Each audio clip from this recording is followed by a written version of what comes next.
Hey guys, welcome back to my another blog. So कैसे हो आप सब? आई होप कि अच्छे ही होंगे। मैं भी खुश हूँ, मस्त हूँ। फिलहाल हम लोग जा रहे हैं छिन्नमस्तिका मंदिर, जो कि मेरे घर के पास ही है, बट मैं कभी गई नहीं हूँ। तो इस बार मैं जा रही हूँ क्योंकि मेरी बहन लेकर के जा रही है, और मैं चारों बहन, मम्मी और अनमोल जा रहे हैं। सो चलो मैं आपको दिखाती हूँ। आज का मौसम बड़ा ही प्यारा है, एकदम ठंडी ठंडी हवाएं चल रही हैं और बहुत ही फ्रेशनेस फील हो रही है, क्योंकि आपको भी लगेगा। ये देखिए कितना अच्छा सा हरा भरा हुआ दिख रहा है एकदम।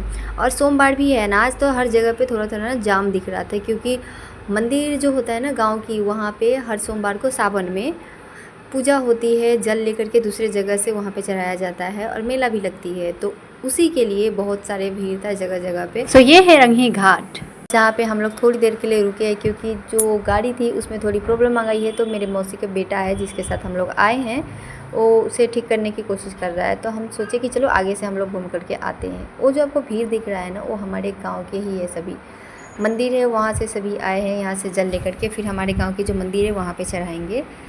तो हम पास में जा नहीं सकते हैं, क्योंकि काफ़ी दूर है, हमें ये लंबा रास्ता से जाना पड़ेगा उस साइड पे, तो नहीं जाना हमें। इसलिए हम लोग यहीं से देखे थोड़ा देर, उसके बाद अभी हम लोग वापस जा रहे हैं गाड़ी के पास। तो मैं, मेरी बहन, ये है कामनी मेरी बहन, और सामने जो इधर पे मुझे कुछ बोल करके चिढ़ा रही थी, उसको जाना था, क्योंकि उसकी ना फ्रेंड लोग भी आई है उसमें मिलने के लिए। बट हम बोले कि जी क्यों जाएंगे करके, अभी जाके फ़ायदा नहीं है, क्योंकि अभी उन लोगों का नियम चल रहा है, जल ले रही है, वापस जाना है, हमें दूसरे साइड पे जाना है, तो हम नहीं गए। सो थोड़ी देर चलने के बाद ये देखो आ गई है कांटी बाज़ार, जिससे गुजरते हुए हमें छिन्नमस्तिका मंदिर जाना है।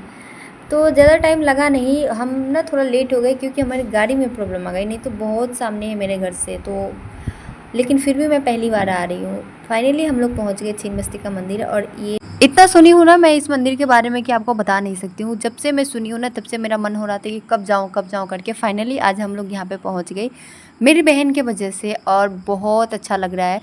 और अभी मैं अंदर जा रही हूँ, और यहाँ पहले मैं पूजा करती हूँ, उसके बाद आपको पूरा मंदिर घुमाऊंगी, ठीक है। और मंदिर के अंदर ना जगह जगह पे ऐसे चुनरी में ना नारियल और कुछ जो सामग्री होती है, मन्नत जिसे मांगते हैं ना, वैसा कुछ बांध करके रखा हुआ था, काइंड ऑफ मन्नत की धागा। तो मुझे बहुत ज़्यादा इंटरेस्टिंग लग रहा था, और आई विश कि मेरे भी मन्नत पूरी हो जाए।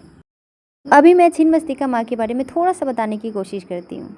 अगर कुछ गलत बोल जाऊँ तो प्लीज़ माफ़ करना। मुजफ्फरपुर के छिन्नमस्तिका मंदिर झारखंड के रजरप्पा में स्थित माँ छिन्नमस्तिका के मंदिर के तर्ज पे बनाया गया है। रजरप्पा का छिन्नमस्तिका मंदिर एक प्राचीन और शक्तिशाली शक्तिपीठ है। ये मंदिर उन भक्तों के लिए एक प्रमुख स्थान है जो किसी भी कारणवश झारखंड के रजरप्पा में स्थित छिन्नमस्तिका मंदिर नहीं जा पाते हैं। मुजफ्फरपुर का ये मंदिर सिद्धपीठ के रूप में जाना जाता है। यह मंदिर पौराणिक कथाओं से जुड़ा हुआ है, जिसमें माँ पार्वती एक उग्र रूप बताया गया है। अपनी सहेलियों की प्यास मिटाने के लिए माँ ने अपना सर काट दिया। सर से निकले 3 धाराओं को माँ ने 2 धाराओं से अपनी सहेलियों डाकनी और शाकनी की प्यास बुझाई, और एक धारा से स्वयं रक्तपान करने लगती है। ये 10 महाविद्याओं में से छठी माँ देवी है, जो जीवन और मृत्यु दोनों का प्रतिनिधित्व करती है। माँ का ये रूप भले ही भीषण हो, जगत कल्याण के लिए है, और सच्ची भक्ति से पूजा करने पर भक्तों की मनोकामनाएं पूरी करती है। हर चीज़ का हर इलाज है, लेकिन बेचैन मन का इलाज एक ही है कि आप मंदिर चले जाओ। जो सुकून मिलता है ना मंदिर में, वो आपको किसी भी जगह कहीं पे भी नहीं मिलेगा।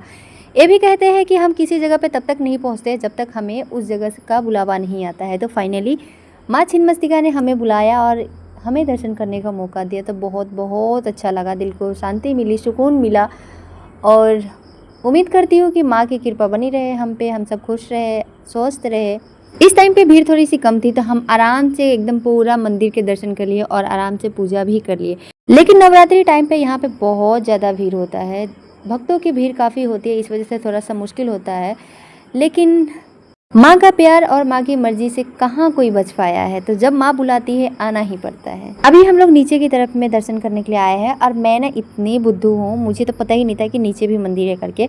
तो मैं चारों बहन ही ऊपर में घूमे, पूजा किए, उसके बाद ना हम लोग वापस जा रहे थे, क्योंकि अनमोल को लेकर के ना मम्मी बाहर में बैठी थी। अनमोल धुआं की वजह से ना बहुत नाटक करता है, मतलब आया तो ठीक था, लेकिन अंदर आते आते उसको फिर से रोना चालू हो गया। मम्मी बोलती है पास में आ, बहनें भी बोलती है चल मेरे साथ रहे, लेकिन नहीं, एकदम मुंह बना करके इधर उधर घूम रहा था, सुन ही नहीं रहा था। फिर बाद में मम्मी उसको लेकर के साइड में बैठी हुई थी।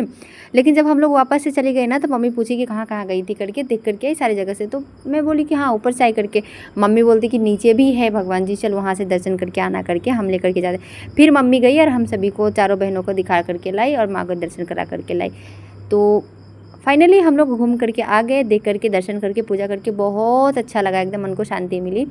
आई होप कि माँ हमें जल्दी ही बुलाए, फिर से मौका दे हमें उनका दर्शन पाने का। अभी हम लोग आ गए हैं घर और बहुत अच्छा लगा, मैं आपको बता नहीं सकती, बट क्योंकि ये बस महसूस किया जा सकता है। फिलहाल इस वाले ब्लॉग में इतना ही, मैं मिलती हूँ आपसे नेक्स्ट ब्लॉग में, तब तक बाय।